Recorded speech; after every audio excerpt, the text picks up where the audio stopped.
What's up, everybody? Welcome to another episode of Super Gamer Boys.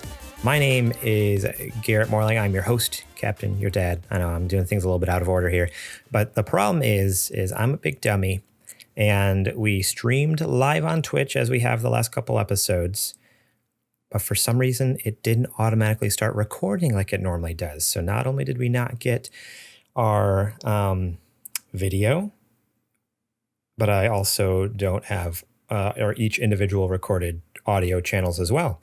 So with that, I want to do a quick introduction here because it's going to like randomly just cut into the episode after I did the introductions. So it's me.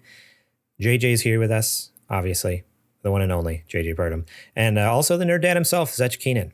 I think it's going to cut in right when his daughter has just left after giving him a hug, which seemed kind of possibly like it was perfect, like planned to me a little bit. Like they timed that out. Maybe he paid her.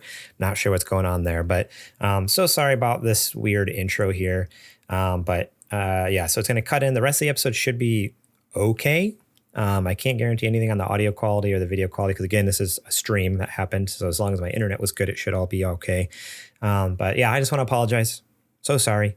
I'll definitely keep an eye out for that next time. Definitely going to make a checklist or something to hopefully, keep us from missing stuff like that. But yeah, thank you for listening. And let's get back to the actual show.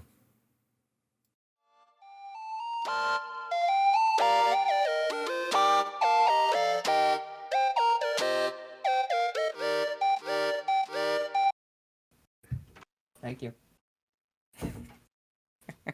How much did you pay her to come in and do that? I didn't pay her. Lies. Oh, man. That was perfectly timed. You were like, I saw your hand. I Do know. the, come on in. No. Oh, come on in. Little head nod. Oh, hey, sweetheart. No, of course you can come in and tell Dad how I'm the greatest father of all time. Well, The real Dan in the chat says $10 at least. That's an Yeah. expensive hug you got there. That is a very expensive hug. It was Totally worth worth it. Yeah. totally worth man. it. Worth every penny. Oh man, how are you guys doing?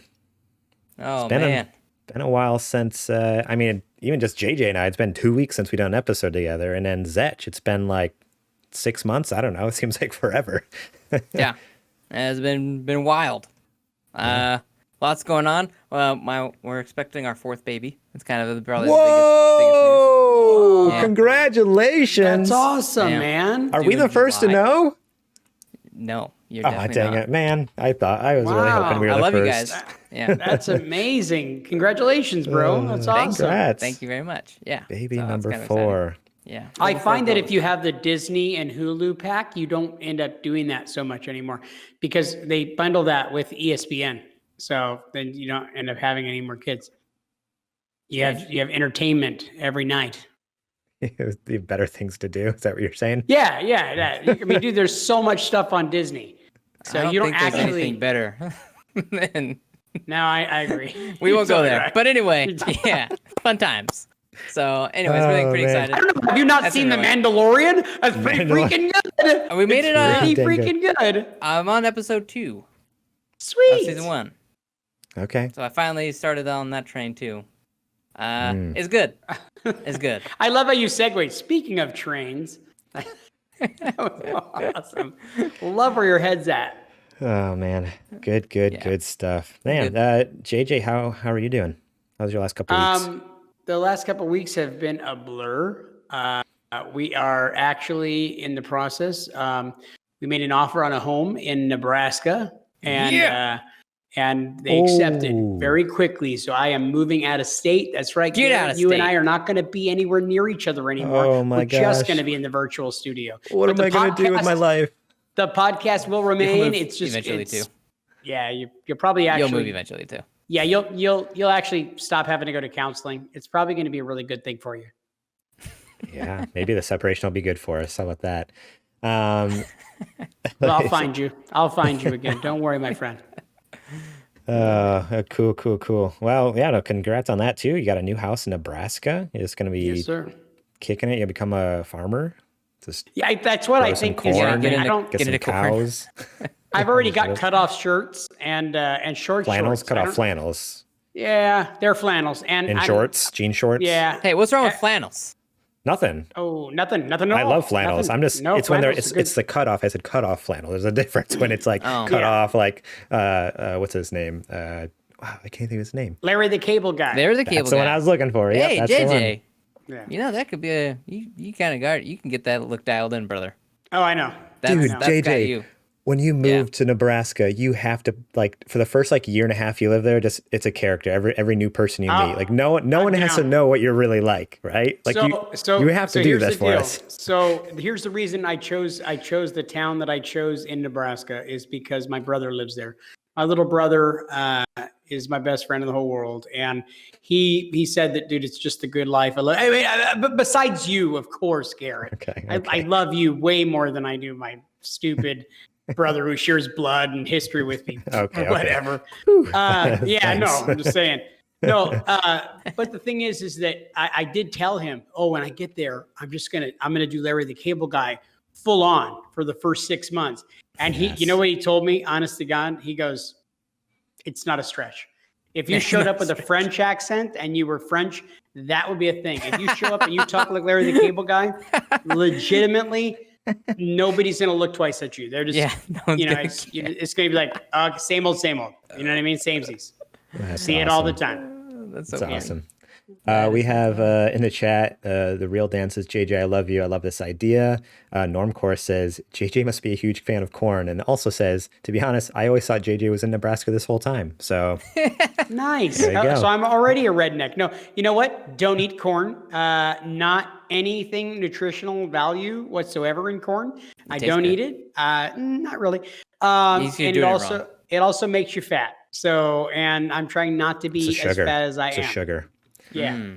Yeah. I stay away from sugars and grains. Your body doesn't need them. Well, you're going to really hate it. You're going to have a whole lot less to eat in Nebraska, bro.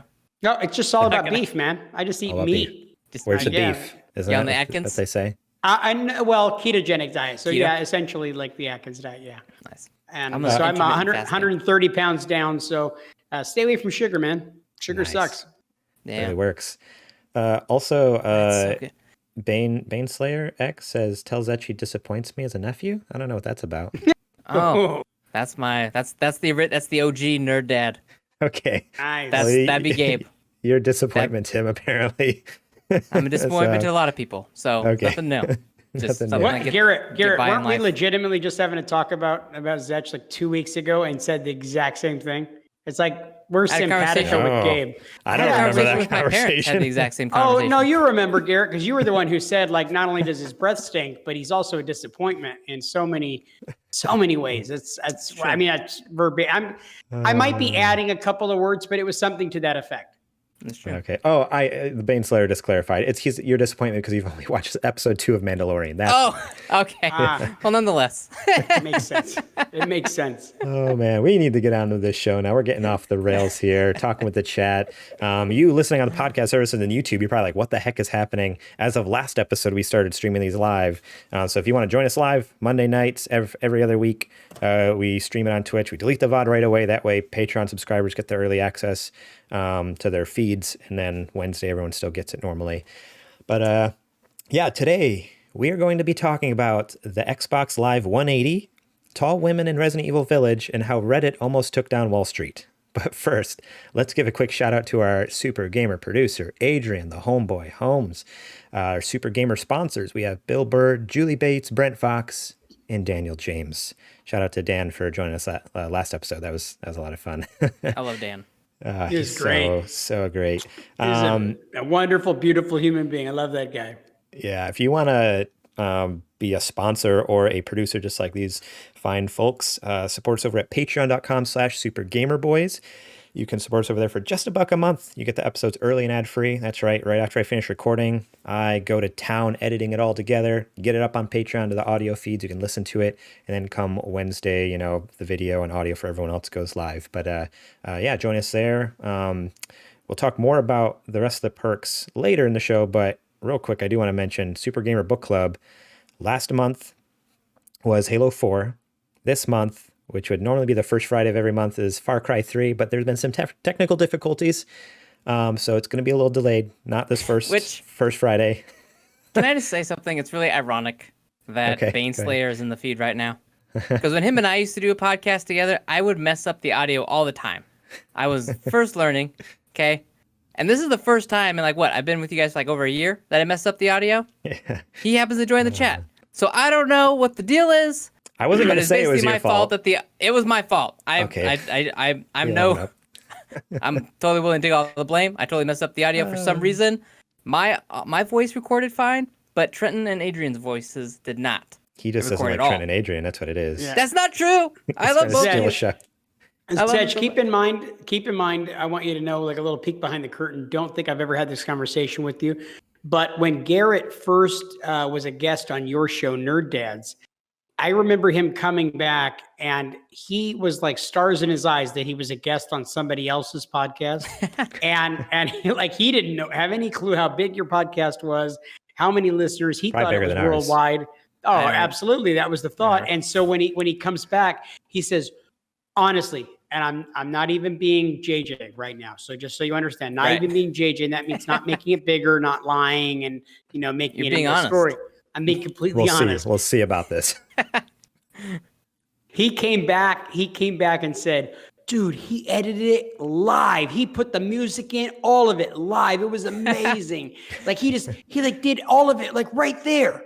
One take. It was crazy. So cool. Dude, so he was thoroughly impressed with you. Well, and it's just been a huge letdown ever since.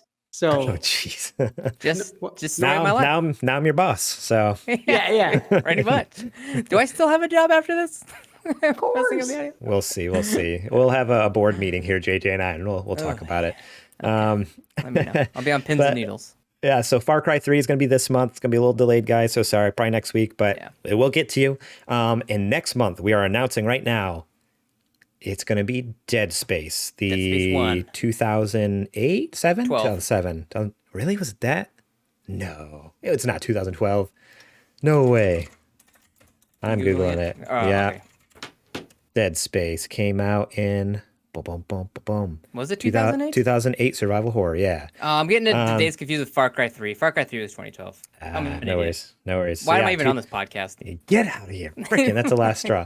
2008 survival horror classic. Oh, so good. Dead Space. Yeah. We're going to be talking about that next month. So I've heard so many people talk about it for so long, and then Zech convinced me to get in on it. And started playing it for the first time this last weekend. And I can tell you right away why that game is a classic. I can't wait for us to talk about it. It holds up so well. I was explaining to the guys before the show. We're talking about the medium. And this is all I'm going to say. The medium... Go ahead and then announce the thing. We actually haven't announced that yet, so... Oh, okay. Well, the medium... Want me to announce it? Go ahead and announce it now. Okay, before you say your comment. Okay. Yeah. This Thursday, February 4th, 8 p.m. Pacific time. 1 week with the medium, similar to what we did with Cyberpunk 1 week later, doing the same thing with the medium. So we will be giving our full 1 week impressions, what we thought of the game over at twitch.tv/the Super Gamer Boys. Usually about an hour. We're just going to go on and say what we love about it, what we hate about it, what we think about it, whatever. Gameplay, talk about graphics, probably ray tracing if Dan was on there, who knows. But we're going to have fun. So what's your one takeaway so far to tantalize people? The one thing I'm going to say is the medium is slow and boring, but creepy enough. Okay. Well, there you go. That's everything. Okay. It's no secret. Just go on Twitter and read the reviews. I'm not the only one with that opinion. But Dead Space is what, 2008, right? Freaking 12 years old. Way scarier than the medium is today. Oh man. So I can't wait to talk about it. I can't wait to talk about Thursday. The medium. Yeah. Get more of that. That's just a taste. That's just a taste. A little taste test there of what you're going to get maybe from Thursday, at least from Zech. There's Thursday at 8 p.m. Join us. That'll be fun. But yeah, Patreon. You can get all the cool book club stuff. And I think it's time for the mailbag. Do I have to actually do that now? Do you want to redeem yourself, or I can just continue using the old recording that we have of you? The old recording is the best recording. Okay, of me doing we just need a moment of silence I'll here. say it. I'll say go it. ahead. Say it, and I'll just put it. I'll copy and paste the audio over your voice. Okay.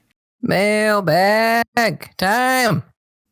There we go. Did okay. It. That was actually really good, but unfortunately the podcast listeners aren't going to hear that. They're going to hear the original one. So Yeah, I think Whatever. the bad one is much better. More incentive, that, more incentive to watch the shows live. there you go. You got the better content. Watch live. Sometimes. Okay, the first question comes from Kajoma01. What game did you think that you would hate at first, but then tried and ended up falling in love with? I could tell you right away. Give it to me. Monster Hunter World. I did not think I was going to like that game. I started to play it in the very beginning, and I was like, wow, what a crappy total RPG Japanese style game that's not my cup of tea. I just did not like it, and it grew on me big time. Really? Big time. I'm shocked.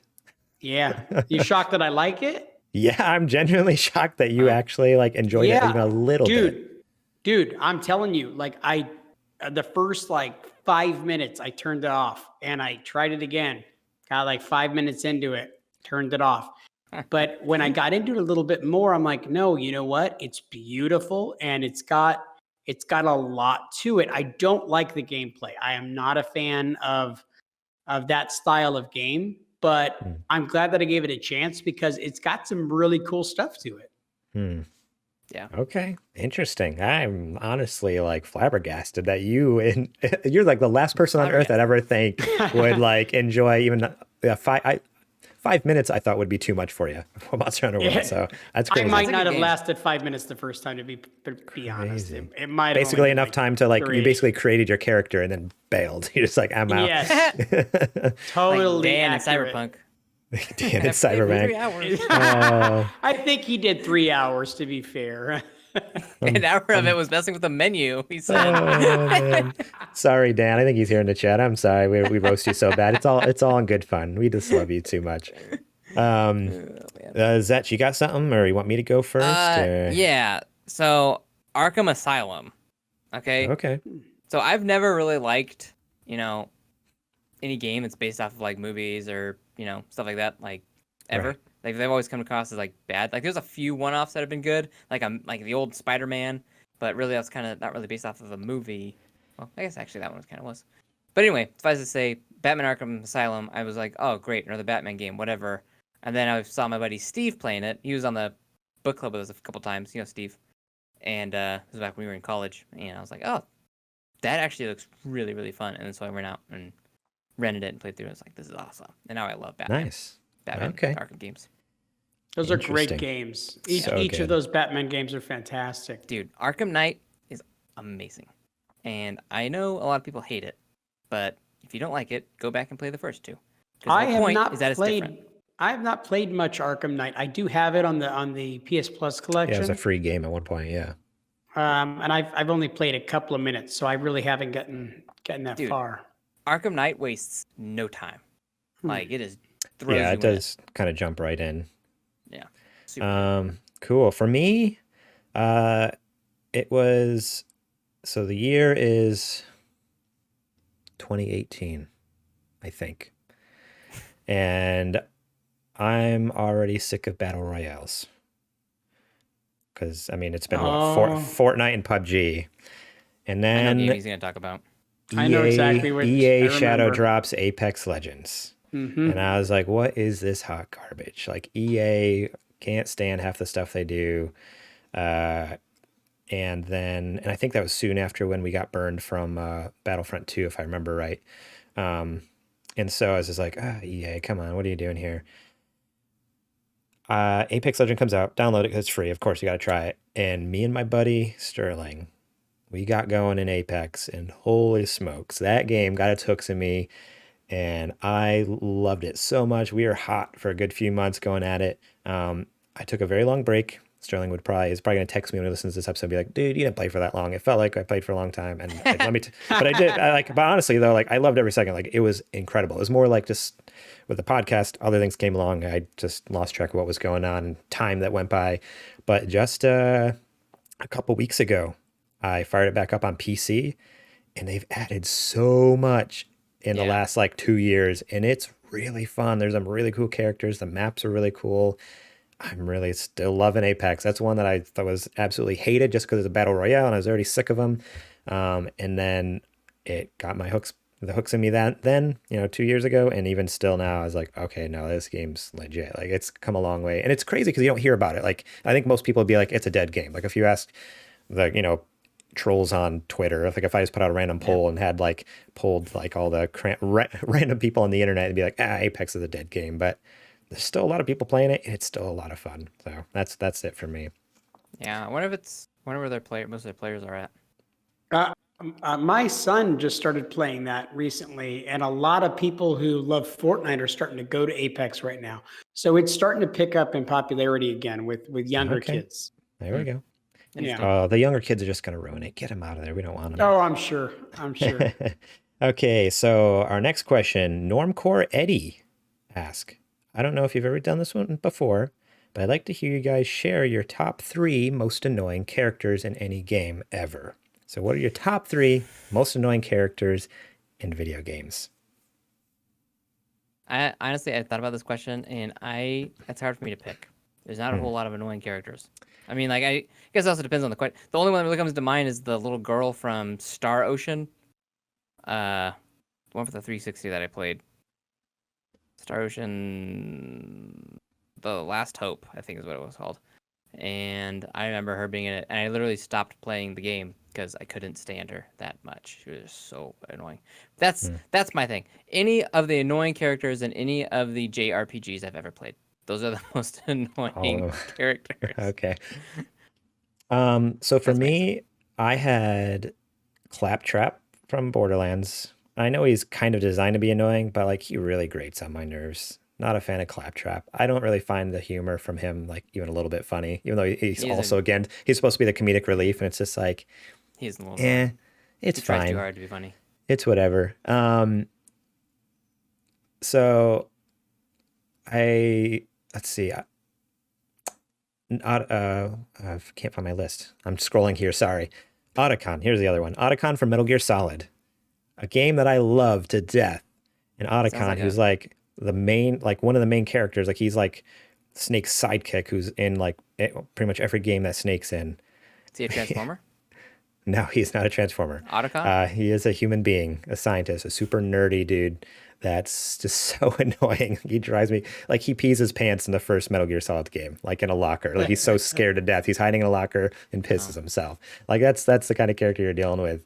And it's just like he's a great number 2 to Snake, who's like so like literally the complete opposite of that. Like so brave, so strong, so like, can do like an actually like just get things done and do it himself. Otacon's like helpless and just like so scared of everything and terrified, and I don't know, so he drives me nuts. And the last one is just kind of a random one that I thought of. I couldn't really think of a third one, but like he asked for 3. I can't stand Navi from Legend of Zelda. I hate the whole like, hey there, hey, hello, hey. It's like, okay, I get it, you're there. She would bother me if I paid any attention to her. Yeah. Oh man. I've only got one on my list, and it's going to be one I've talked trash about before. It's Wart from Super Mario Brothers 2. I do not like that character. That character annoys the heck out of me. I don't know why Bowser is not in that game. I know it's because it was Doki Doki Panic before it was Super Mario Brothers 2, and it just doesn't. That as the lead character in that game just doesn't fit for me, and I hate that character. It annoys the crap out of me. Other than that, though, that game is one of my favorites of all time, Super Mario Brothers 2. Dang. Cool. Zech, anything come to mind while we were talking? Or okay. Well, this is a hot take in the chat real quick. Sorry. Given Kittens in the chat says Wart is better than Bowser. What? Well, Given Kittens, at what point did you start sucking at life? Oh, Saying geez. something Okay. like Well, that. I mean, whoa. Oh. Okay. I don't know. Well, I don't agree with that, but I'm just kidding. Kitten says fact, big bold capital letters. So Yeah. Wart's better than Bowser apparently. I've never played Super Mario Bros. 2. It has So to be true. it's My true. opinion is that Wart is better than Bowser, and that's a fact. Oh man. I'm sorry, So good. Given Kittens. That was rude of me. I was just messing around. Everybody, you like people whatever, that's fine. They're all video games meant to be enjoyed. But yeah, I can't really think of any other characters that struck me as like obnoxious.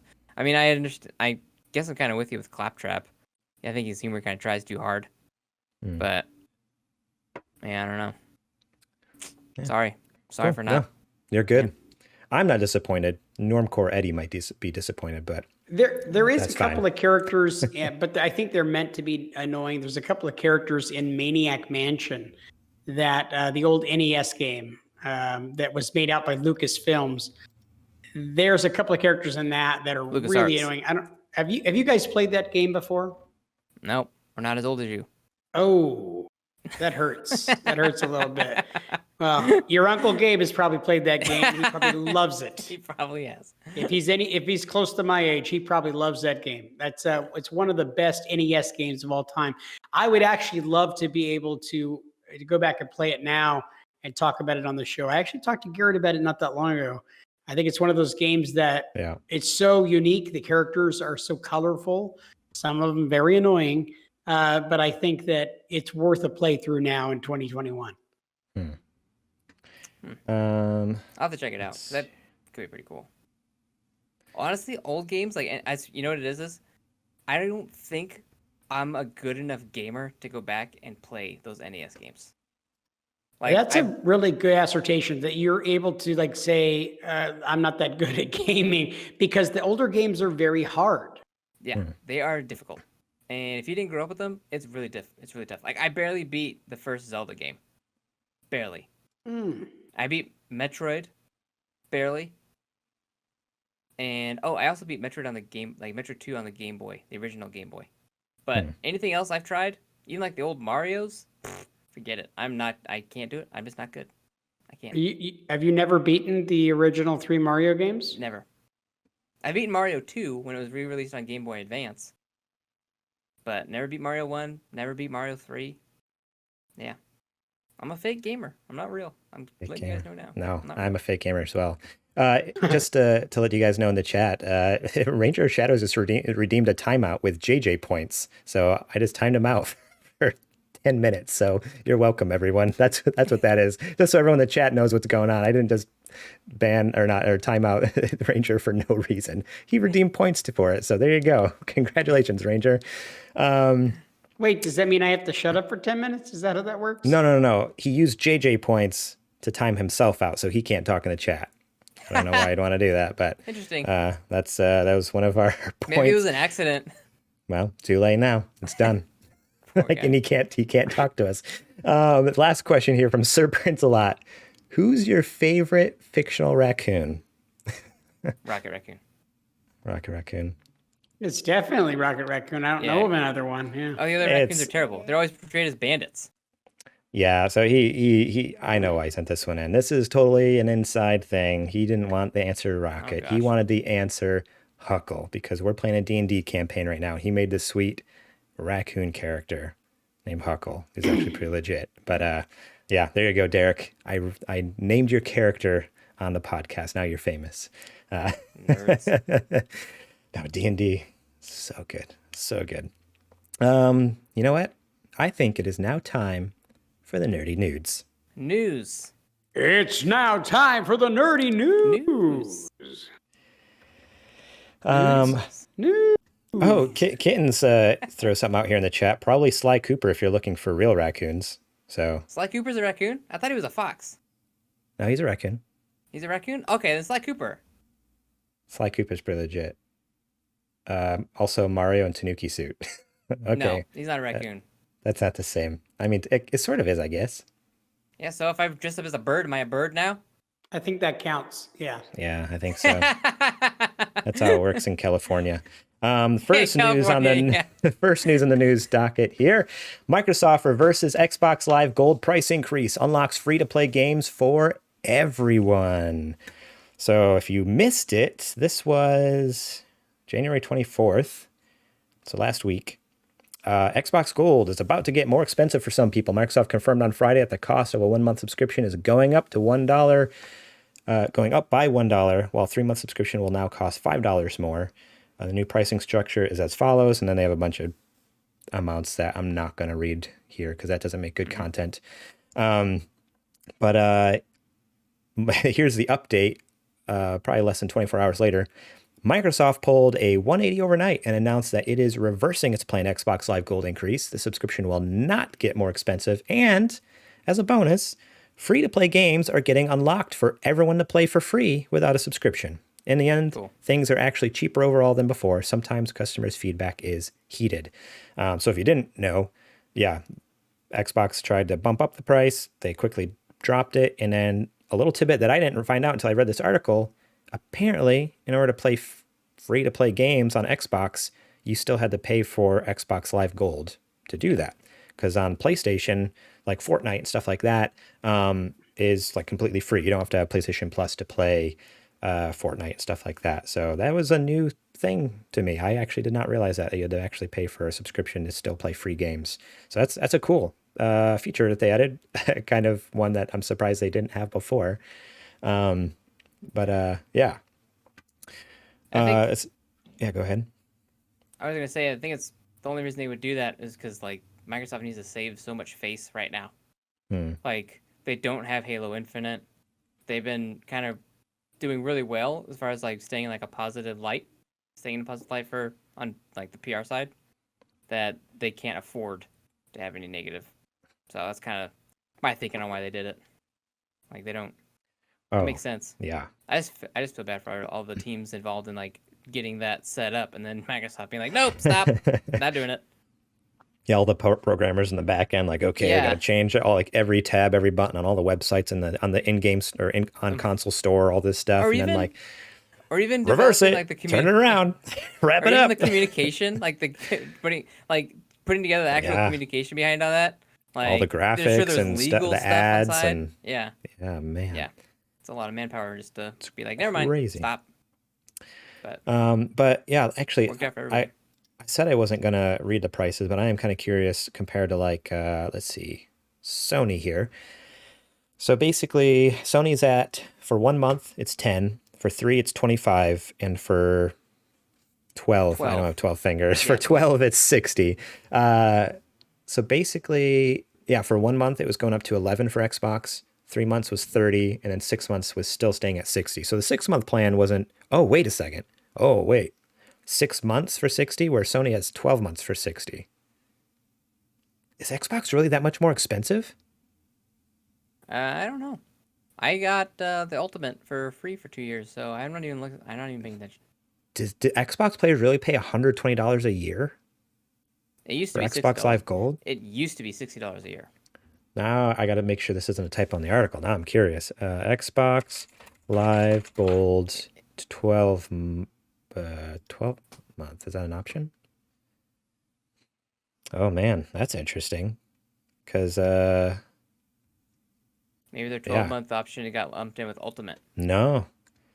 Okay, that is a typo on that news story. So it's $10 for 1 month, $25 for 3, $40 for 6 months, and $60 for 12 months. So there's four different options. So they have a 1, 3, 6, and 12 month, where Sony only has the 3 that I know of. Yes, they don't have a 6-month option for Sony. So yeah, okay, that was a typo on that article. So it's not $60 for 6 months. That's absurd. Holy cow! Outrageous. That would have been so bad. Twice the price all of a sudden for 6 months. Just we're not raising the price, and they like slip that in there. Like, let's see if they notice. Yeah. Oh man, probably cool. Hey, everybody read this article, and that's why they reversed it. Yeah. Come on, GameSpot. Eddie McCooch over there. Oh, he does good articles. I like Eddie McCooch's stuff. It is interesting. Daniel Ahmad put on Twitter, though, the free-to-play announcement has been in the works for months, and that announcement was dropped today to help offset the backlash from the original price increase announcement. Microsoft will continue its focus on Game Pass moving forward and its acquisition of IP for the service. So, yeah, that makes sense. They probably weren't necessarily planning on dropping the free-to-play thing, but they're like, hey, we made a boo-boo. Let's make them all happy and just drop that early as well, which that seems like a lot of work too. You're talking about a lot of work getting the price hike set up. Imagine all the work to revert it back, and then all the work to also like, hey, now we got to make the free games actually free to play now. Like, can you guys do that? You got 24 hours. Okay, cool. Oh man, Yeah, I wonder how that all works. crazy. Unless the free to play thing is delayed a little bit. I guess I didn't see that in there where they mentioned that, but yeah, Yeah. who knows? Crazy, crazy. Any other thoughts on that, guys? Game Pass stuff. I don't think now. I don't know if you guys read the article. Game Pass prices were untouched. It was just Xbox Live Gold. Yeah. Which is interesting because I just feel like, I don't know, how long can they go offering Game Pass at that cheap? Game Pass Ultimate right now is $15 a month or $45 for 3 months. Like that's so cheap for all like the content you're getting there. Yeah. Well, How I much mean, at is the it end- for a year? Do they have like a price on the year for the They Xbox Games Gold? well for Gold it's the 60, but for Game Pass Ultimate, which comes with Game Pass for Xbox, Game Pass for PC, and Gold, so it comes with all three Gold. things. The highest option they have is a 3-month option, so which is $45 a month. So if you buy that times 4, whatever 45 times 4 is, which I'm an idiot, so I don't know what it is. 45 times 4, Yeah. 120. I guess we all have computers in front of us, huh? It's $180. That was close. $180 a year for Game Pass Ultimate, which, I mean, for everything you're getting, that's not just Gold, it's also 45 times 4 is $108. 180. Oh, 180. I was like, 108. That math don't check out. You gotta get your calculator. Okay.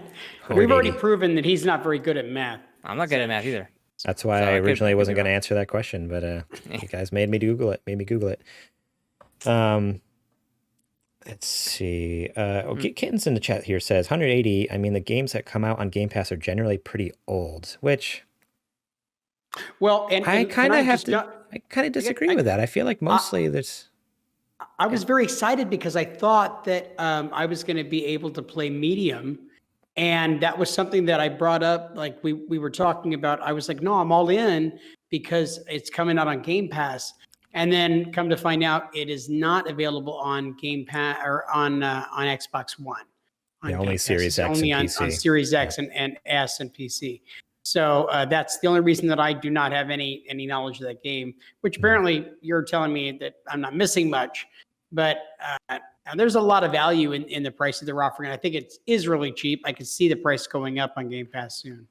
Yeah, so I guess like yeah, you two are actually in the Xbox ecosystem. Like I have Game Pass, but it's for PC. You guys are more in the Xbox side of it, which is there's actually a lot more content there. Do you feel the $80 is worth it? And like also, and like his comment is that they're generally pretty old games. Do you feel that way? Because I feel like on PC it's usually seems like newer games, but what's it like on Xbox? Yeah. So from my vantage point, and then I'll let Zech talk because he actually is more of an Xbox guy than me. I don't play very much. I'm playing a very small amount. But for the value that I personally am getting for Game Pass and everything, you can't beat it. It's just unbelievable value. My kid plays, and he's not costing me a lot of Fortnite skin money off of my PlayStation. First of all, he's away from my PlayStation. It means more playing for me. Amazing. But he is so thrilled with the Xbox and with the Game Pass. The games that are on there are just perfect for him for socializing. Apex, Fortnite, a lot of the different games like Hello Neighbor. Didn't is a Among Us game. come onto it too now recently? Among Us is on there, Absolutely. yeah. Yeah. I mean, there's a lot of really great stuff. And it's like I'm not paying anything extra. So it's really, for me, totally worth the value that he's thoroughly entertained for hours a week. And he's totally become an Xbox guy. Like, and he has a Switch. He loves his Switch. He plays Animal Crossing and everything else, but he's all about Game Pass. So when we go to Nebraska, I'm planning on getting a Series S so I can also do Game Pass stuff because there are games that I would like to play. Like right now, I'm having to go in and say, hey, let me get in on Dead Space for a little bit, and then of course he does the backhanded slap right to my face and tells me to get out of my room, old man. Yeah, but I feel like I need to have my own. You know what I mean? Yeah. Yeah. I guess it just comes down to what's important. Yeah. If playing the newest, latest, best game is important to you, then Ultimate might not be your thing because there are games on there that are, that are brand new, like day one. A lot of them are Xbox Microsoft exclusives. Yeah, exactly. But Control Ultimate Edition, right? That's on there, and that drops today or tomorrow, technically. And it's only going to get better, right? I mean, they're going to be adding now with the acquisition of more developers. There's going to be more games available on Game Pass and higher quality games. Doom Eternal's on there. Yeah. And oftentimes those games come out, they don't come with all the DLC, but that's probably where they make up their money. Is you play the game, you love it so much that you get the DLC, or you buy it on discount. That's the other thing too, is you can get discounted rates for a lot of the games that are in that Game Pass library. So you're so on top of your gold discount, you get your ultimate discount. You end up picking up games on there for super cheap. Yeah. So he does kind of clarify they aren't getting sales from those games anymore. So $15 for something you would normally get $0 for is a massive increase. Definitely not suggesting it isn't worth the value from a customer side, just saying why $15 a month is pretty good on a publisher side. So that makes sense. Yeah. So the publishers are, definitely getting more out of it, most likely. I just don't see how you could have an Xbox and not get Ultimate. It makes so much sense to get it, or at least Game Pass. Especially since it comes with live. Yeah, you're getting live, you're getting games, you're getting everything. Yeah, because it's you get access to over 100 games, good games. There's not this isn't like they're just putting Hello Kitten Surprise Island on there. These are actual good games. Yeah. So it just doesn't. I don't know. Is that Hello Kitten's game one of those battle royale ones, man? Because it's great. Yeah.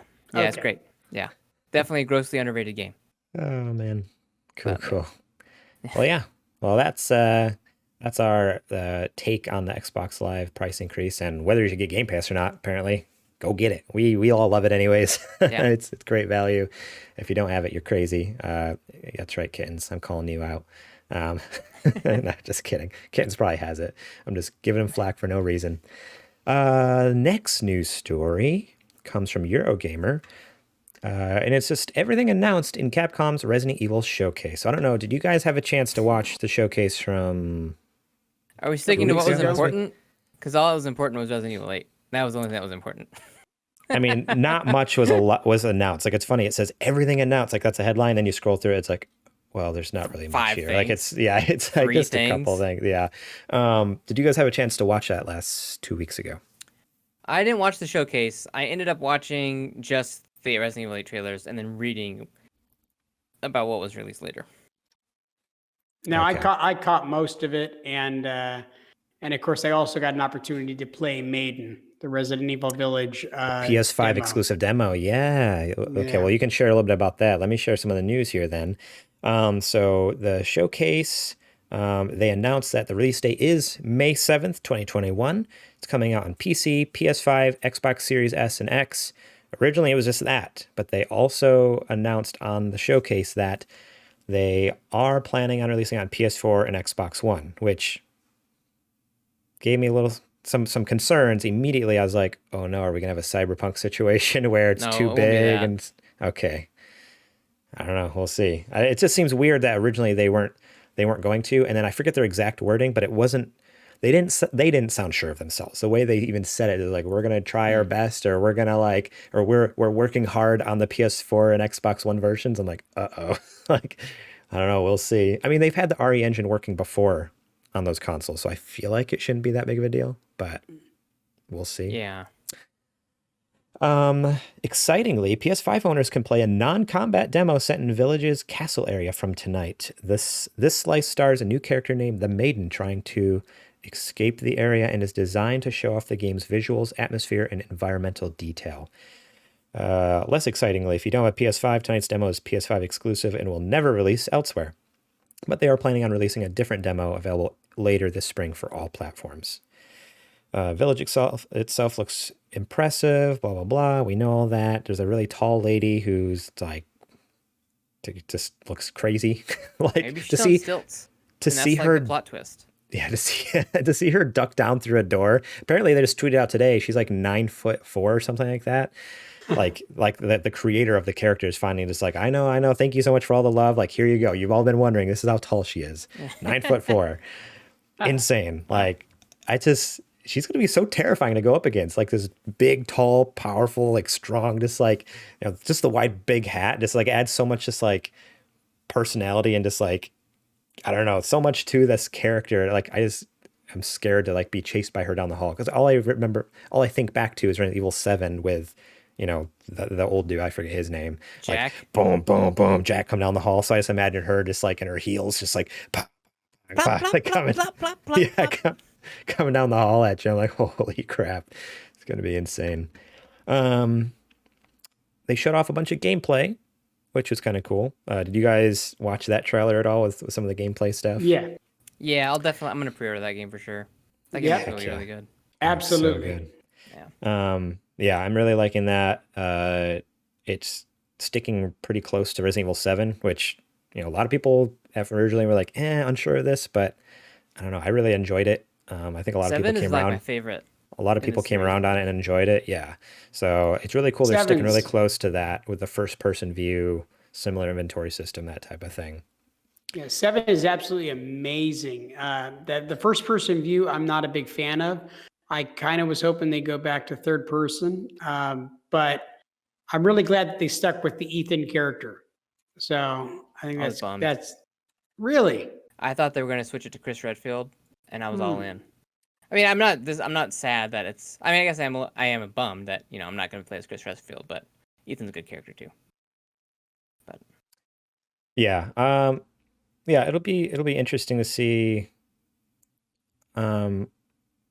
I mean, I think it's great that they're going to have Ethan as a character in 8. Like, it's kind of cool. Like but I'm more interested. Like, okay, from here on out, are they kind of starting fresh? Was 7 really like as big of a fresh reboot as everyone kind of thought it was? Like, with having Ethan and being first person, all this stuff. Like, okay, yeah, this is fresh, this is new. But and then at the end when they introduce Chris, it's like, oh, are we just going to fall back in our old ways? But I don't know. It'd be interesting to see how 8 ends, obviously, is like, okay, is Ethan going to become a new regular character? Is he going to be in 9 and 10 and so on and so forth? Like, I don't know. It is kind of fun to have new characters in a franchise, have some fresh new stories and just tapping into old stuff. Chris is in 7. He comes in at the end, and then he also is in that DLC at the end. That's what I'm saying. Yeah, like up until the end, though, like it felt fresh and new. And then, not to say it didn't feel fresh and new, but you play as him in the DLC, and I was like, he's cool. Yeah, no, it is cool, but it is just interesting, I think, to like, just tell new stories, because Chris has been in so many of the old games, so it's like, okay, it's cool to get some just fresh blood. Some more announcements is, I mean, they announced their collector's edition stuff. If you want some cool statues and boxes and books and stuff like that. Let's see. Oh.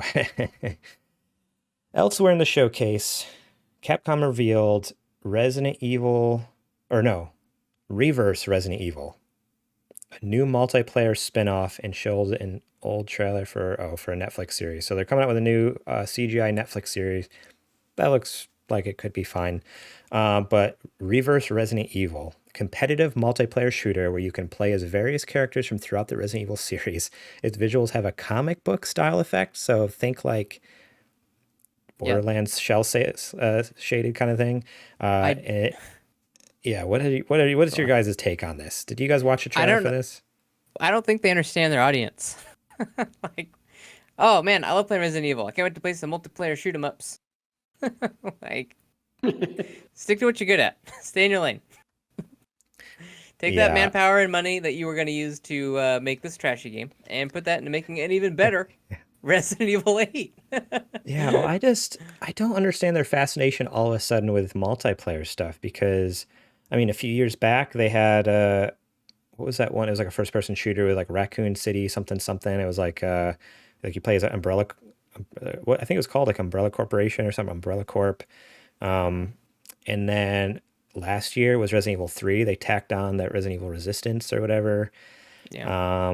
And then now this, it's like just stick to what you're good at, which is like these awesome, creepy, crazy, scary stories like about zombies, about whatever, werewolves, vampires now apparently. Like they're getting all over the place.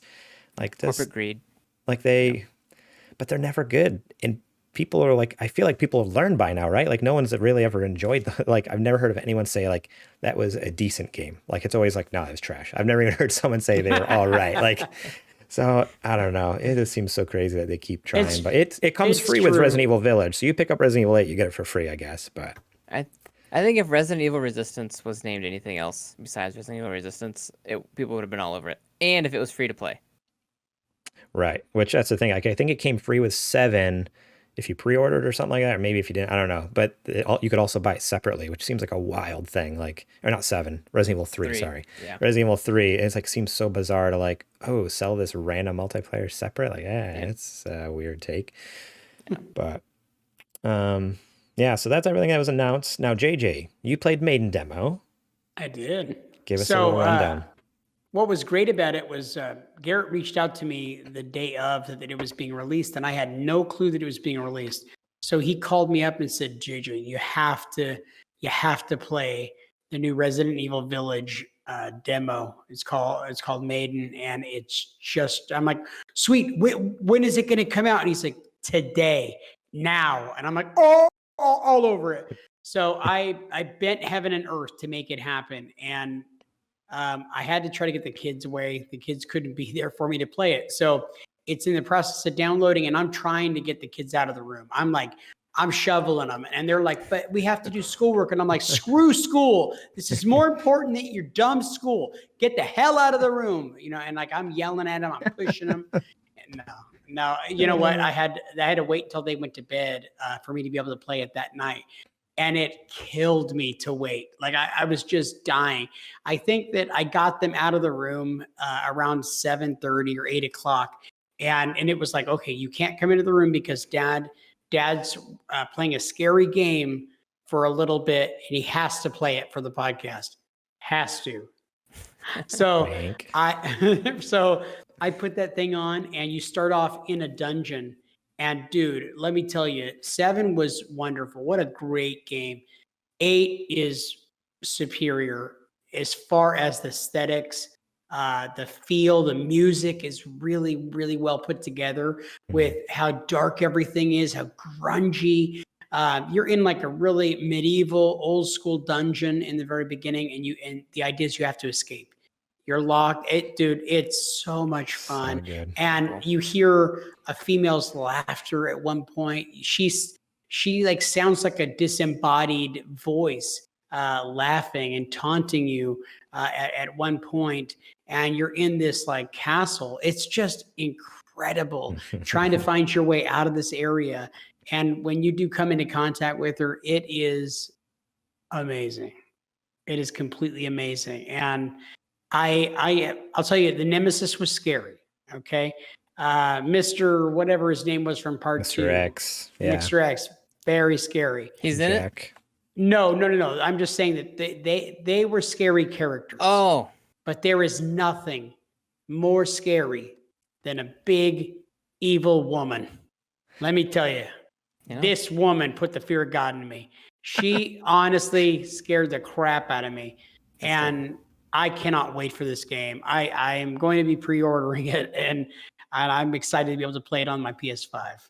That'd be dope. Oh man, I mean, so good. That's awesome. I know. I plan on pre-ordering it for PC. So I will be playing it with the lights on. However, I want to caveat. I have to add that the lights will be on while I'm playing. Okay. Yeah, I watched through someone else's playthrough on YouTube of the demo, and the whole time I was like, oh man, like this looks so crazy. Like it's so gorgeous. Like from the dark, grungy, disgusting dungeons with buckets full of blood and guts and bodies hanging and all this stuff to like, then you come up into like the main castle and it's just like gorgeous and spotless and so clean and shiny and like so fresh and so clean.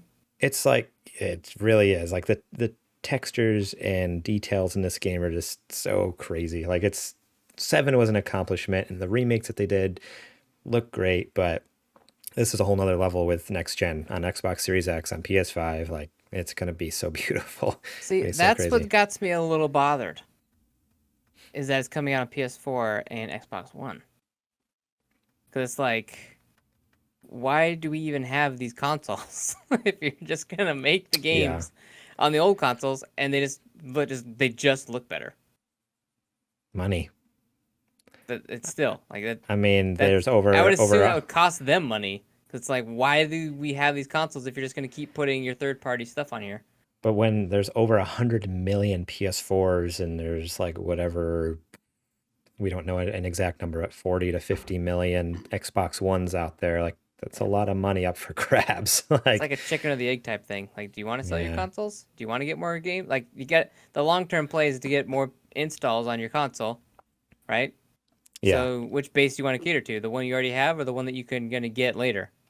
Yeah. Especially since your next gen games are more expensive. Yeah, they can charge $70 a game instead of 60. Yeah.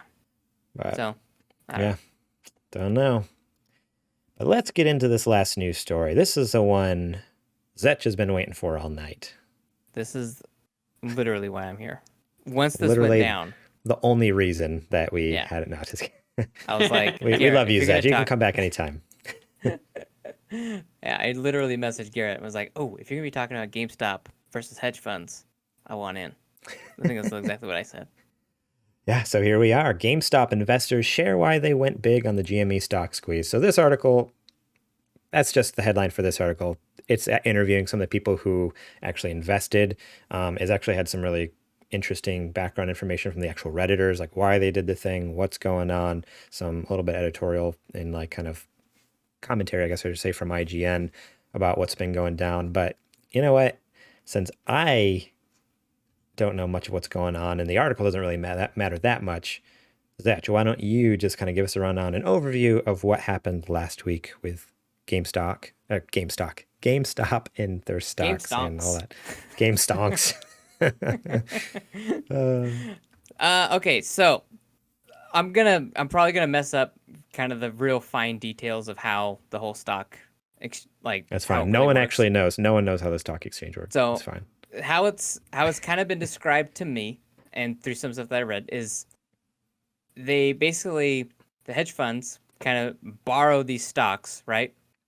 And let's say they borrow them for $7, right? I borrow JJ stock for $7, and I know it's gonna, go up, right? Or I can sell it for, right now it's actually, how do I put this? Basically, they're borrowing stocks, they're selling stocks that aren't theirs so they can make a profit. That's like the simplest way to put it, okay? They're borrowing stocks that aren't theirs so they can make a profit. And they do that by just like watching what stocks that's happening to. And the more they do it, right, then the more that stock goes down. So people on Reddit were like, okay, guys, if we get together, we can actually make this stock go up if we all just start buying it.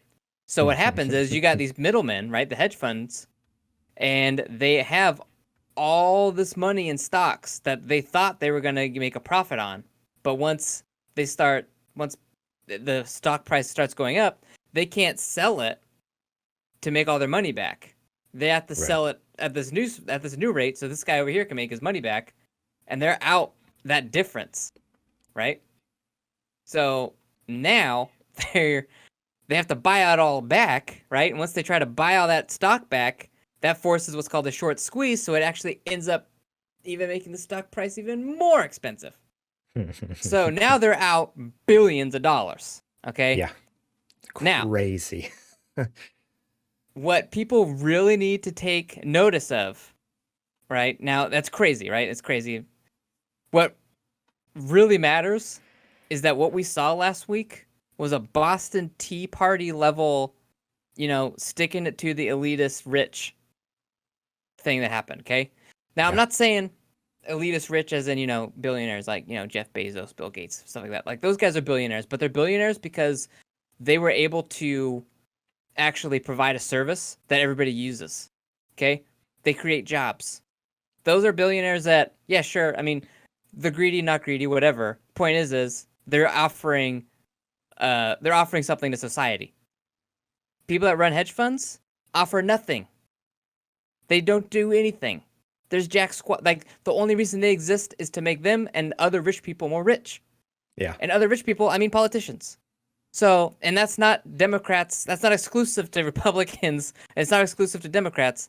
There's people on both sides of the aisle that leverage these hedge funds so they can just make money. And that's what we're really seeing. That's why people, especially a lot of politicians are upset about this because they're trying to get people to not do it again so that they don't lose money, which is ironic to me because the people that we hire to serve us are the ones wanting to not let us make money. You understand that? They don't have your best interest at heart. They're trying to save their own pockets. I love those tweets.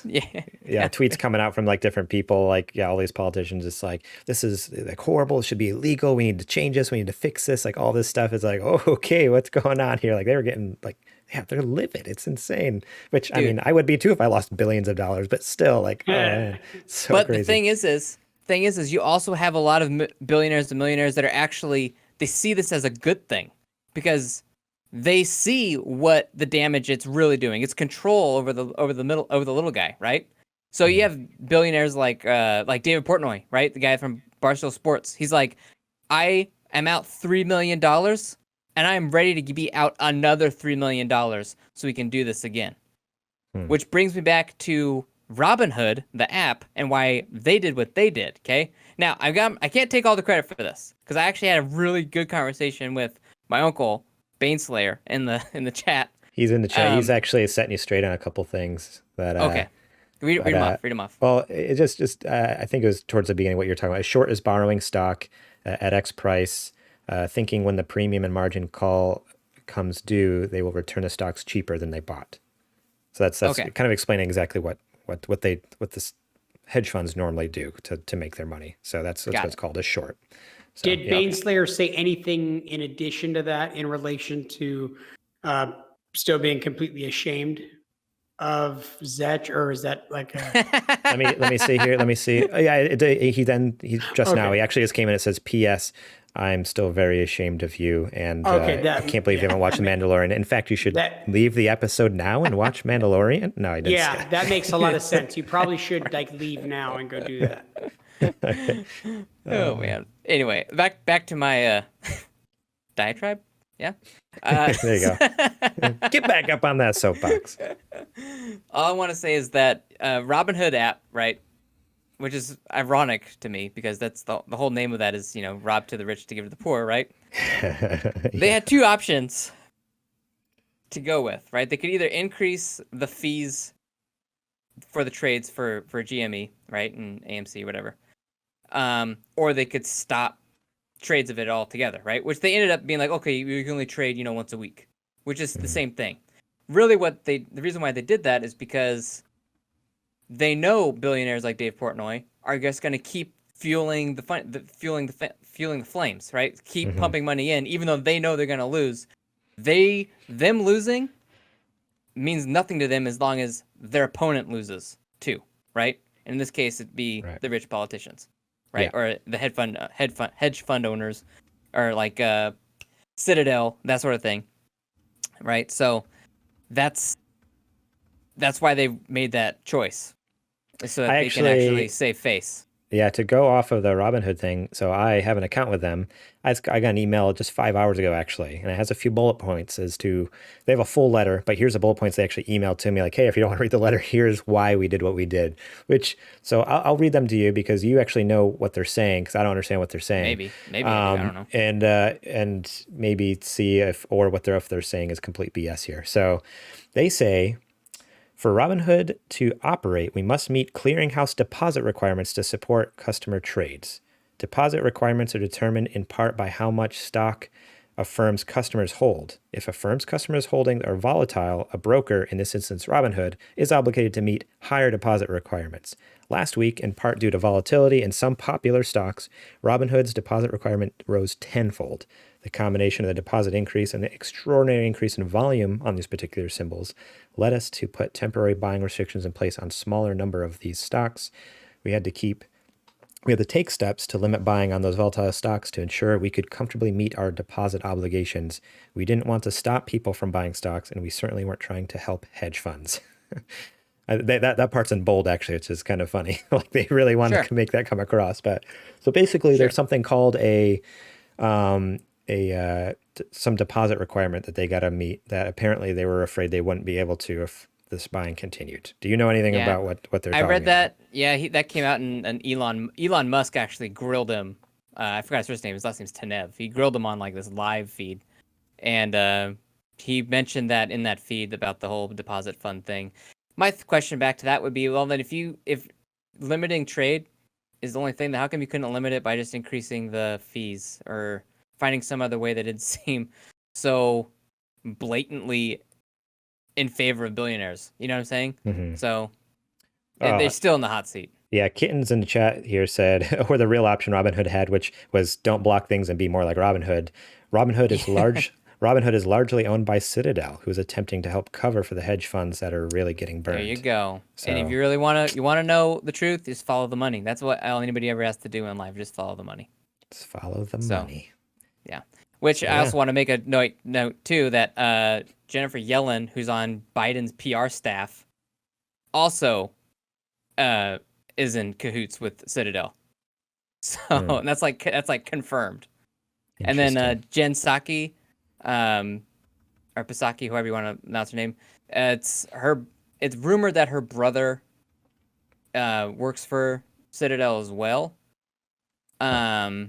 She hasn't come out and said anything against it, but she hasn't been like blatantly asked that by any press yet either, which she probably won't, because the press are also in cahoots with the politicians too. So, yeah, as I said, just follow the money. Yeah, very, very interesting stuff indeed. So, and all I have to say is Dogecoin to the moon, man. Dogecoin to the moon. So I just want to, all I got to say is this, is people need to see this as a chance to really wake up, right? And actually kind of understand that government doesn't have your best interest at heart. Corporations don't have your best interest at heart. The only people that has your best interest in mind is going to be you. Okay? Yeah, pretty much. So remember in 2024 who did what during this time. That's all I gotta say, and make it known. I thought for sure you were going to say the only people that matter are the Super Gamer Boys and what they think and what they do for you. We have your best interests in mind. Wink. Yeah. We do.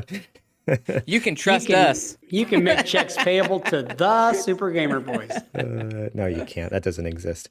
The GameStop Reddit stock saga is already being made into a movie. That's also another article I had thrown in here. We don't have to talk much about it, but as reported by Deadline, MGM has acquired the book proposal. Oh wait, what?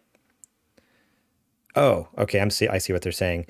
So the guy who wrote The Antisocial Network from New York Times, bestselling author Ben Mesrich, he actually has the rights already for the story. So he's writing the book, and MGM's going to be making the movie. So there's already, the rights have all been like acquired by the right people. There's going to be a book about this. There's going to be a movie about this, similar to like The Social Network, and 21, I think is the other one they refer to in here. Interesting. But that can go one of two ways. Yeah. That can either trivialize everything and turn it into just entertainment, or it'll pump people up and really kind of be more of an expose on what the real, high class people are actually really trying to cover up. Because that's really what happened, is that Redditors blew the whole cover off of this whole thing. Like even on Kimmel kind of tried to come out and attack Redditors and be like a bunch of amateur investors on Reddit. And it's like, Kimmel, get out of town. You are so out of touch. Mr. Rich White Man over there, like rich comedian guy. You don't know what's going on, okay? For the record, I don't use white man as a derogatory term. I'm white, and there's nothing wrong with being white. So, but I just want to, Kimmel doesn't know anything. And, it's so quickly people are quick to be like, oh yeah, these Redditors are a bunch of like amateurs, a bunch of idiots, just like screwing around. It's like, no, a lot of them are actually they're not like idiots. pretty legit. Like they're pretty genius. Yeah. So when they screwed you out of a lot of money, and they knew exactly how to do it. That's not being stupid. Yeah. That's super smart. When either of you guys heard this going down, were you guys tempted at all to go and buy any stocks? No, because these are easy to go. Well, obviously hindsight's 2020, but yeah, I had a bunch of my friends posting about it, and it was too late. I thought about it, but then the issue is like I have an account with Robinhood, but I didn't have funds in it, and it's like takes like 5 days to do funds. I'm like, well, too late. So like it's already too late without even trying. I didn't even lift up my phone. I was like, no, it's already too late. Like so no, I did not get to join in on this. I did have a friend though, who got in on it early, and he made a lot of money both on the GameStop thing and the Dogecoin thing. Like he made thousands of dollars, which is insane. Like the whole like buy super low, and he followed it throughout the whole day. So every time, like when it spiked, when it started to drop again, he'd sell it, and then when it dropped down a little bit, he'd buy some more, and just the whole like up. He made so much money. I'm like, holy crap! You want to like pass some over here? Like, sure.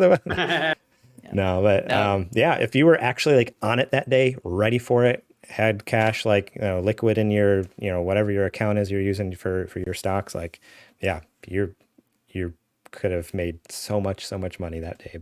Those couple days, like I said, between GameStop, AMC, Dogecoin, stuff like that. But yeah, crazy stuff. Crazy world. I'm curious to see what... It was a protest is what it was, man. That's really what that was. It was a protest. And it was the most geniusly executed protest ever. It was legal, non-violent, and it got the message across. Wow. I'm sure if you were in some of those the offices of those hedge funds, it was very violent in some of them. I'm sure there was tables and desks being flipped, and there was like people stomping out. I was pissed. Like I can't imagine to be in some of those rooms losing billions of dollars. But man, oh man, it's genius. I'm amped. I was really excited about it. Anyway, yeah, that's why I'm here, guys. Thanks for having me on. Yeah, thank you for coming to my TED Talk. Absolutely. Get out of here. No, just kidding. Cool. I am going to, you know what? I'm just checking my messages here. Adrian will have an Super Indie Boys for us. So coming up next right now is Adrian the Homeboy Holmes with episode 3 of Adrian's Indie Spotlight, aka Super Indie Boys. So that'll be coming at you right now. Super Gamer fam, what's going on? It's another week of Super Indie Boys. I got a surprise for you this week though. Super Indie Boys XL. That's right, double. Normally I give you about 3 games a week. This time I got 6 hot ones for you. I don't want to waste any more time. Let's get into it. 3, 2, 1, go! Rip it. Twist. Y'all ready to get funky? Good, because this is Friday Night Funkin'. If you love DDR, this is right up your alley. If you don't or never have played DDR, this is even more up your alley. Every single song in this soundtrack is a banger. And guess what? It's not even done yet. That's right. It's still in development as of right now. There's new tracks coming out for it all the time. It is so well done. The animations are great. The music is great. It's just the right amount of difficulty and challenge for even the beginner to the hardened DDR I played in 2004 Pro. Don't miss this one. It's on itch.io right now. Go for it.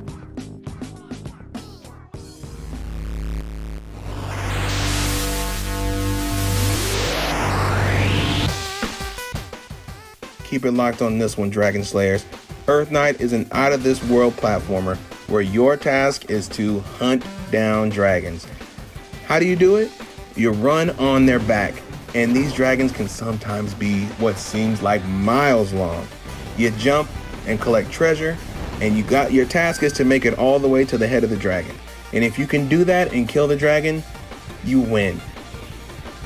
A little bit. Then you have to go on to the next dragon, and you have to make it all the way down to Earth. That's the difficulty of the challenge. The soundtrack is excellent, the gameplay is really tight and really concise, the visuals are excellent, they're all hand-drawn. Go for it, it's the right amount of challenge. If you love platformers, this is for you.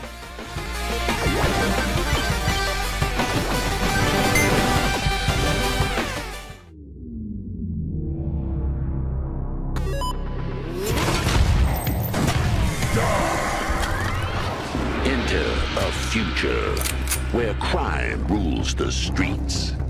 When the citizens are in trouble, they call the authorities. When the authorities are in trouble, they call the bounty hunters. Okay, with that intro, need I say more? Hunt Down is a living, breathing action movie. You take control of one of these characters and basically you're a Terminator.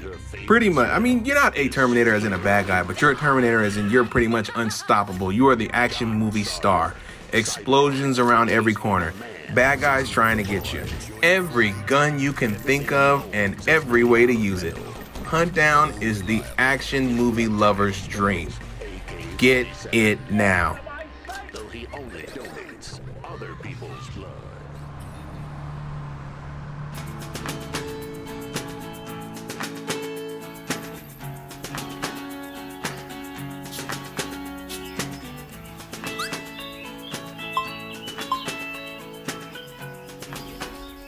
This one is as chill as it gets and as real as it gets. White Ocean Big Jacket follows a young group of people who are just going out to have a camping trip, and that's kind of it. You just have conversations with them, and you kind of get endeared to them and their personalities. You go to the beach, you have some deep conversations, you learn about each other, you have fun. The journey is the destination. It's really well written, and it's an excellent looking art style, in my opinion. Check it out if you like a really good narrative and really good character interaction.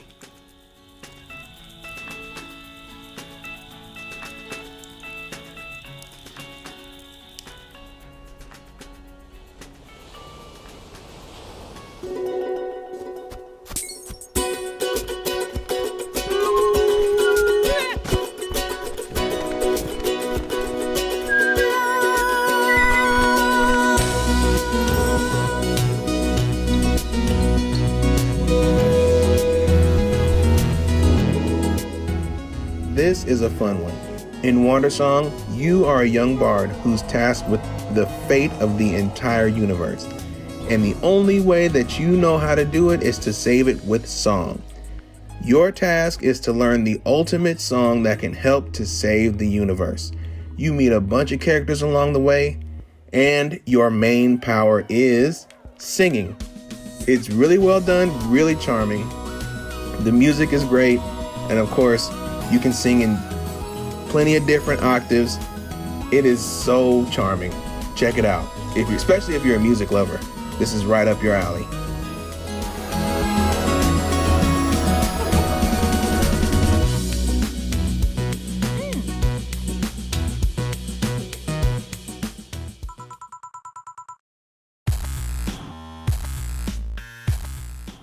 Now this one right here, this is one of my favorites. Valhalla. You play as a bartender in a seedy dive bar in the near future, and your task is to learn all you can about your patrons and all of their idiosyncrasies, their neurotic issues, what they're going through.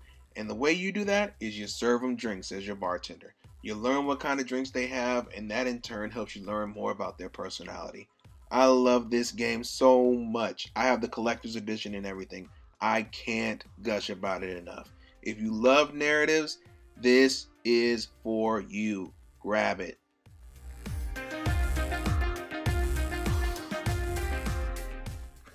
Well, that'll do it for me this week. Come back next time and I'll have 3 more hot, solid bangers for you.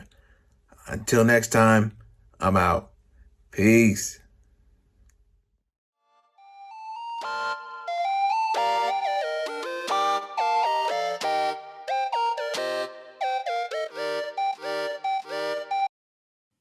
All right, guys. Well, now it's time for our ad where we talk about our Patreon at patreon.com/supergamerboys. You can support us over there, like we talked about at the top of the show, for just $1 a month. That's right, $1 a month. And you get the episodes early and ad-free. So after I finish recording tonight, I mean, obviously if you're watching live, you've already probably watched the show. But if you didn't watch live, which most people don't watch live, you could get it as soon as I'm done. I do a quick edit, pump it out there. You get it. You can listen to it. It's great. You get it before everyone else when they get it on Wednesday. We have a $5 a month level. Support us over there, and you get early episode and ad-free. I forgot to mention, so you don't even hear this part if you get it on Patreon.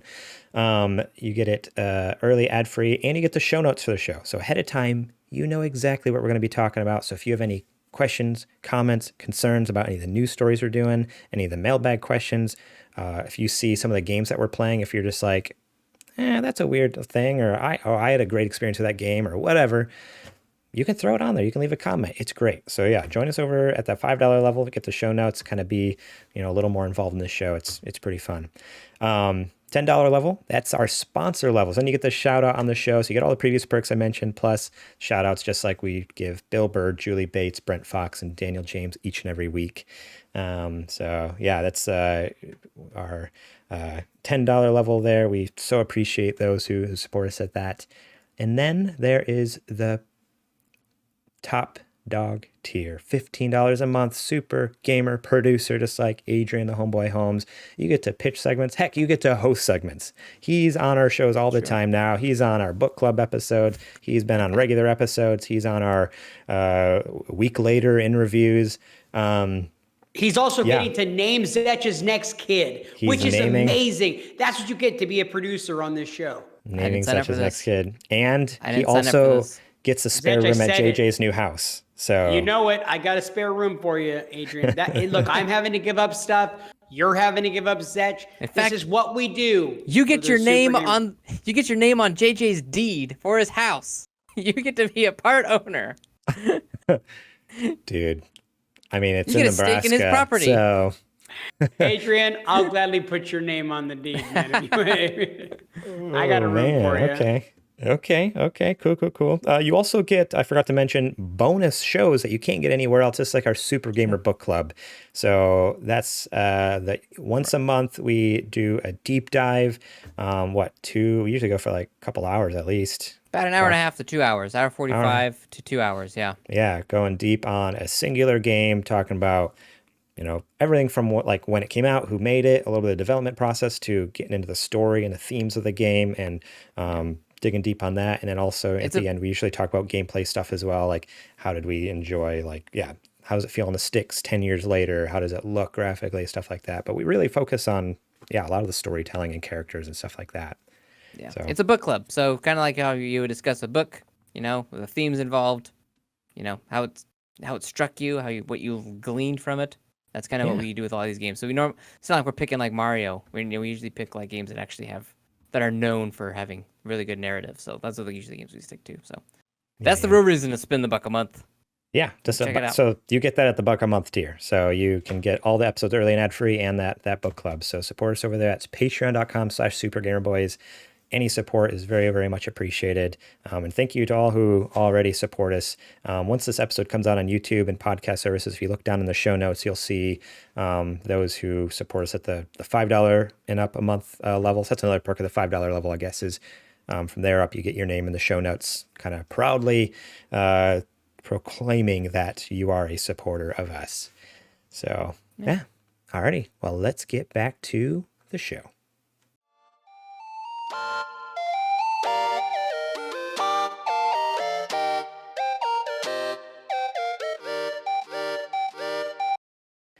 Alrighty, guys. So it's time for what you playing. Zech, what you been playing? Let's start with what have Zech. I been playing? Yeah. Oh man. Okay. Well, what have I been playing just for fun, not for podcast related stuff? I've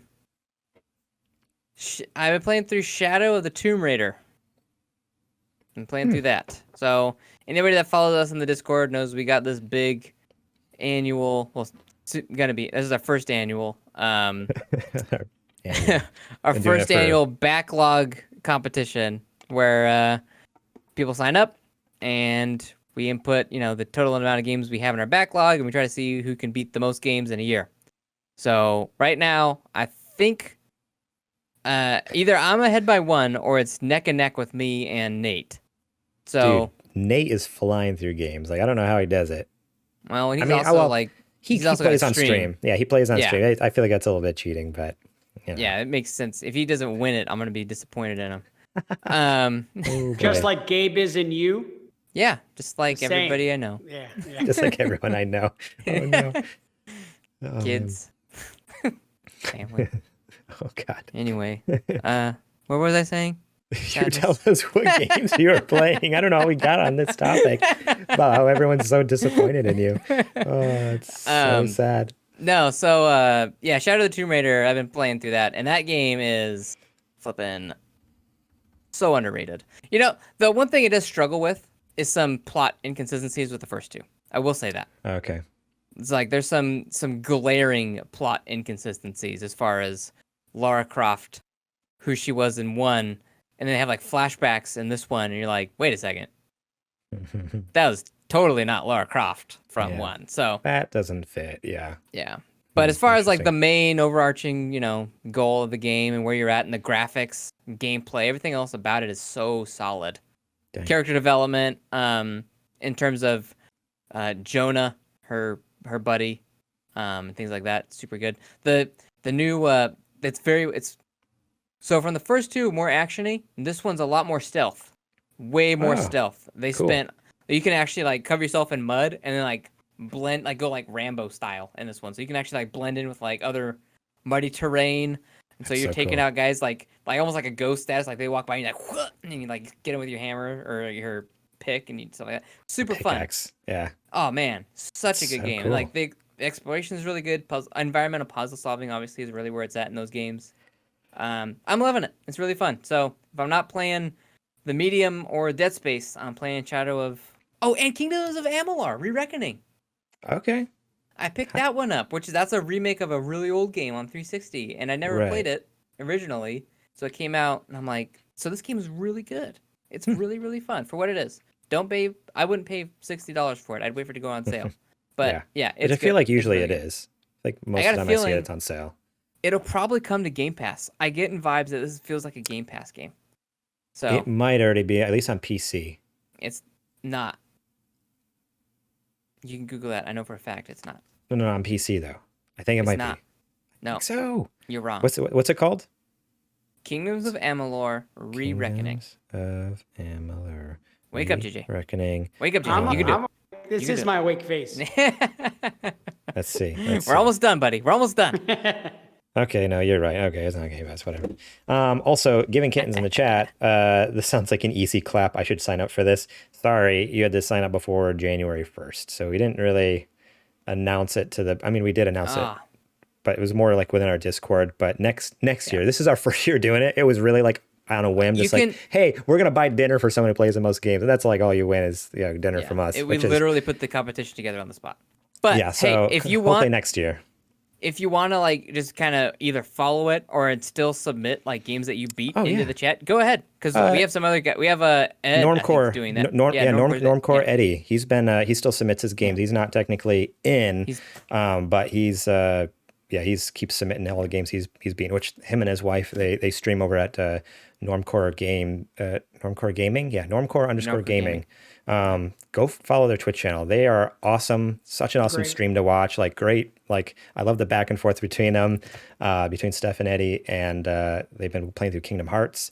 I don't understand it, but it's a lot of fun. Yeah, they're blowing through them so quick. And every Tuesday they do Retro Tuesday. So like they've been playing through I think they're on Donkey Kong Country 3 right now. They're gonna be finishing that up this week or next week or something.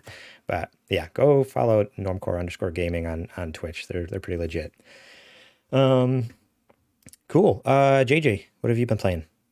Other than the Maiden demo. You already talked about that. I play Maiden, of course. Also, I played a little bit of Dead Space as we're getting ready to talk about that on an upcoming show. But I really got to play a lot of Super Mario on the Wii with my family. I really like that we've been playing a lot of that together as a family unit. Like the kids really love it. It's very frustrating when you guys are bubbling and getting knocked out. I don't know if you guys have played this game on the Wii, but it's so much fun. Where even my littlest Emma is 5 and she gets in on it and she's pretty good. And we just have a whole lot of fun doing it. We played a little bit of Dr. Mario. Dr. Mario is a super favorite in our house. Janet is really good at that game. And I don't like to tell her that because she's really like ridiculously. I'm pretty sure she sold her soul to be able to play the game the way that she does. It's demonic. Okay. Yeah.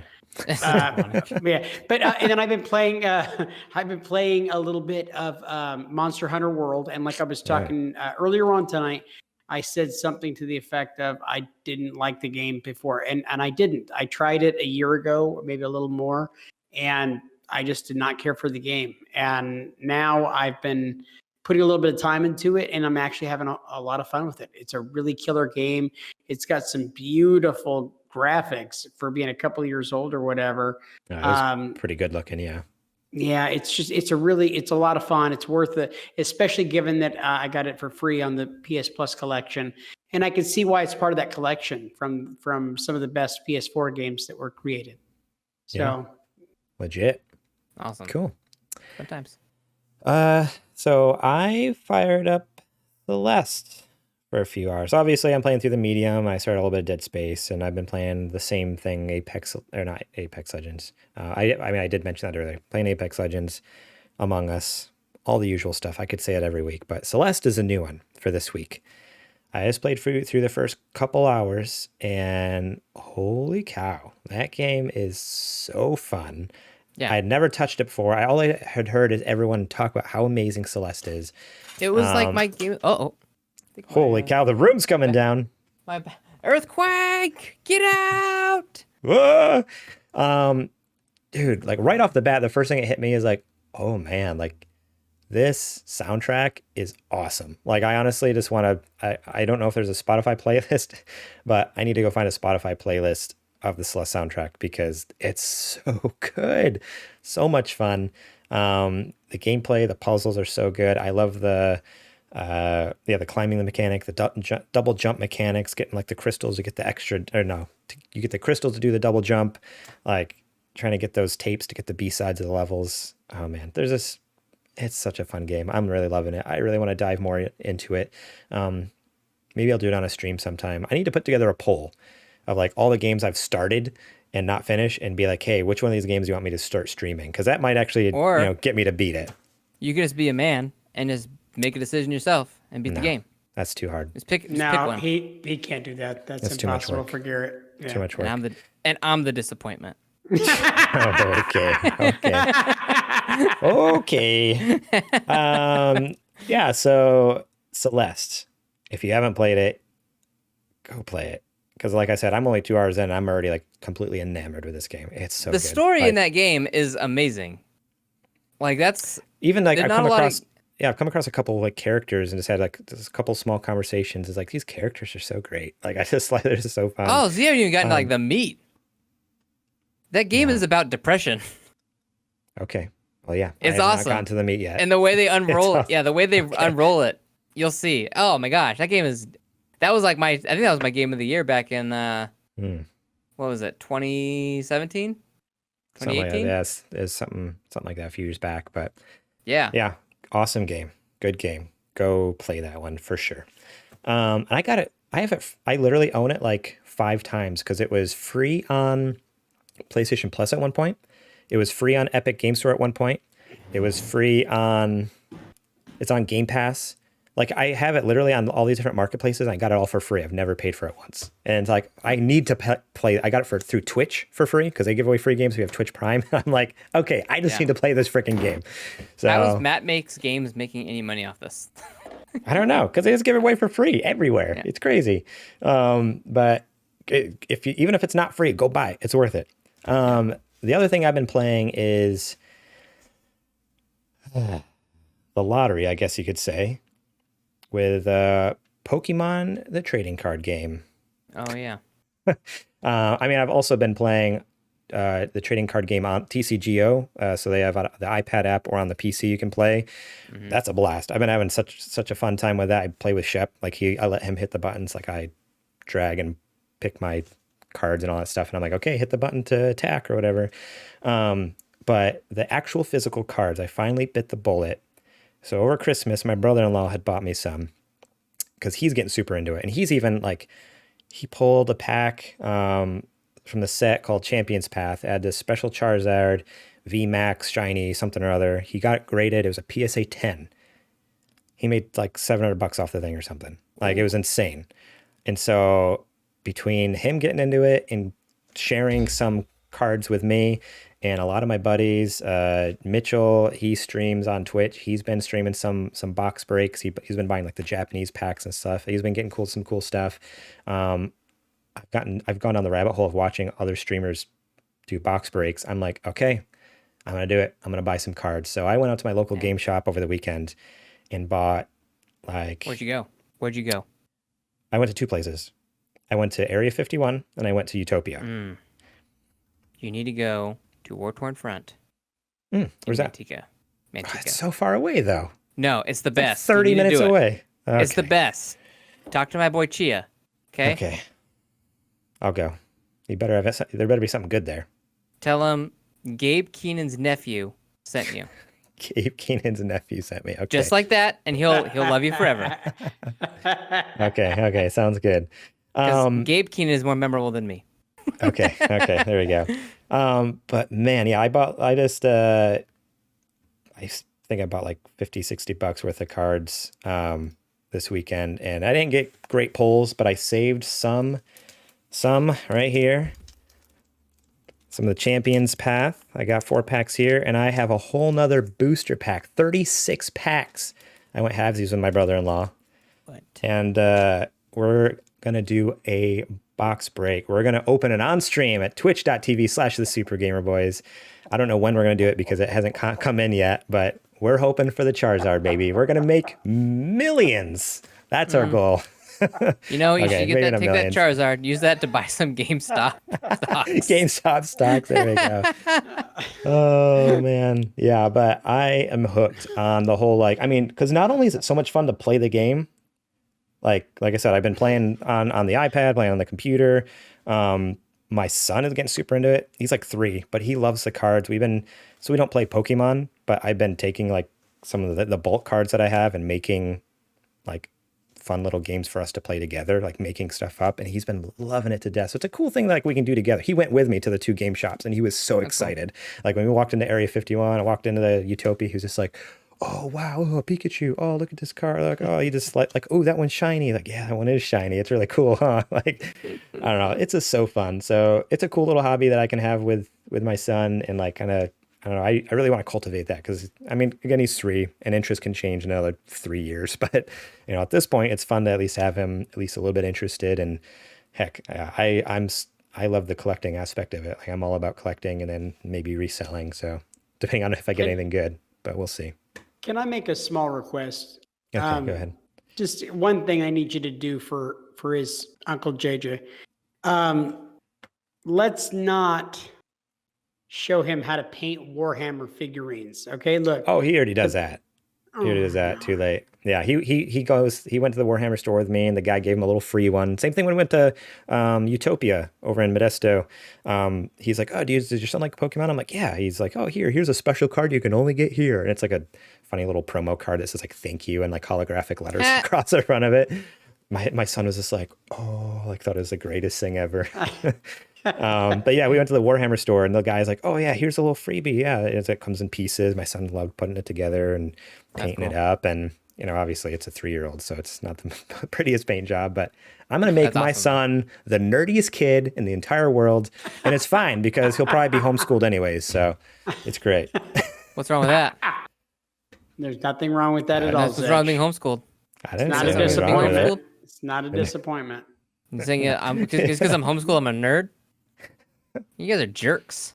I was homeschooled. I was homeschooled for... Garrett was homeschooled. I was very much public schooled. I was very, very much public schooled. Now, I was going to say, on that note of doing stuff with your kids, though, I went and got another Switch controller. And so now me and my 3 kids, we play Mario Kart. And I just put it like on toddler mode for them. It is a blast. Like, so much fun. It is so much fun. It's so much fun. They're like, Dad, I beat Isaac. I was like, yeah, you got 11th. So, oh man, but it's a blast, man. They just love going around the track and it's hanging out. Like it's so good. Fun. Yeah, that's awesome. Fun. That's cool. So, yeah. But Yeah, cool. Well, that's it for the show this week. Thank you guys so much for listening. Thank you for watching if you're on YouTube or watching live on twitch.tv/the Super Gamer Boys. Remember the in there, the Super Gamer Boys, because someone has Super Gamer Boys. I've messaged them a few times and they're just ignoring me. You need to send them, you need to be like, how much do you want? Yeah, I'll pay. How much do I have to spend to get it? I read a policy on Twitch that apparently every so many months, if it's an inactive account, they'll like every 6 months they go through and like recycle a bunch of names. And I've noticed the account is like, it's never active. They've never done anything. So I'm hoping one of these days it'll just be available. So I check like at least once a month just to see if it's available again. So we'll see. Remember, you can support us over at patreon.com/supergamerboys. You can get episodes early and ad-free, just $1 a month. sgbstore.com. You can get our sweet merch. We have t-shirts, we got mugs, we got stickers, we got posters, we got blankets with our faces on it. Yeah. Go over there and check that out if you're interested. You can find us during the week at supergamerboys.com, Twitter and Instagram at supergamerboys, facebook.com/supergamerboys. I am on Twitter and Instagram at gmorlang. JJ's over on Twitter at JJ Purdom. And Instagram. You're at Instagram as well. Instagram. Yeah. I also redid my MySpace. So if you guys want to go get him in the top 8, cool. I thought that my password was lost, but I went and created a new one, and I was able to log into MySpace, and I haven't in years, and I'm really ashamed at some of the stuff that I had on there. So it's actually a fun look if you want to go check out myspace.com/JJ Purdom. Nice. I don't even have enough friends to have a top 8. So. I don't know if that's how that works, but okay. I was gonna say, I can't tell if you're like kidding or not, because that would be really fun. I was really hoping I'd go to that and like it would pop. You don't have. No, you can do that. It actually is there for real. MySpace.com/. No, I legitimately did it. You'll see. Page not found. You lie. No, it might not be that URL, but I'm on there. I don't believe you. Check Anyways, let's. That's pretty cool. Check me out on MySpace. Top 8. You want to make it into my top 8 on MySpace? Not a problem. I don't know if MySpace works like that anymore. I think it's Justin Timberlake owns it, and it has something to do with music now. Anyways, you can find Zech over on the social media at NerdDadZech, NERDDAD, at the Twitter and yes, Twitter. Instagram's kind of meh. You can just I'm on both, but I don't know. Every 2 don't weeks, so much confidence. Yeah. Every 2 weeks you cancel one of them. You say, I'm no longer going to be on that. And then you're back on it a week later. Yeah. So I'm on Twitter. I'm on Twitter pretty regularly. There you go. Thank you so much to Star Andrews for our logo. Check her out on Instagram at Ground Floor Graphics and Facebook.com/Ground Floor Graphics. And with that, I am finished. Yeah, it's been real. Yeah, you are. Yeah, you are. It has been real. And again, we have some information on some stocks you got buy this week that are going to be great for making money and stuff. Dogecoin to the moon. Dogecoin, it's all about it. So, ladies and gentlemen, thank you so much for joining us here this week. He is Zech. I am not a disappointment, Keenan. Thanks. And we, of course, have our big leader, Garrett. He is a disappointment in so many ways, more like. And then me, JJ, I'm on MySpace. Heard him. We are the Super Gamer Boys. And we will catch you on the flippity flop. No, seriously, I really am on MySpace. You guys need to check me out. No, seriously, Mark, this is